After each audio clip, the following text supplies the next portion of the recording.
आगे बढ़ते हुए आपको बता दें, देश के 14 राज्यों में ओमिक्रॉन फैल चुका है। 14 राज्यों में 220 संक्रमितों की अब तक पुष्टि हो चुकी है।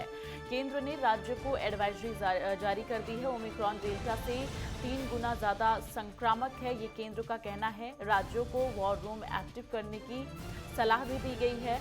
देश में ओमिक्रॉन के मामले तेजी से लगातार बढ़ रहे हैं और अब तक देश में 14 राज्यों में 220 केस सामने आ चुके हैं। ओमिक्रॉन के बढ़ते हुए मामलों को देखते हुए केंद्र सरकार ने राज्यों और केंद्र शासित प्रदेशों को पत्र लिखकर संक्रमण को रोकने के लिए कड़े कदम उठाने के निर्देश दिए हैं।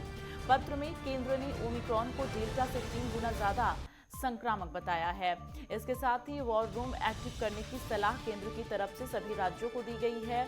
साथ ही कोरोना से जुड़े हर अपडेट पर नजर रखते हुए स्थानीय और जिला स्तर पर कड़े और त्वरित कदम उठाने के भी निर्देश दिए गए हैं। केंद्रीय स्वास्थ्य सचिव राजेश भूषण ने राज्यों को लिखे पत्र में कहा है, टेस्टिंग और निगरानी बढ़ाने के अलावा रात में कर्फ्यू लगाने की जरूरत है और बड़ी संभावनाओं पर रोक लगाने, शादियों और अंतिम संस्कारों में लोगों की संख्या को सीमित करने जैसे कदम उठाए जाने चाहिए।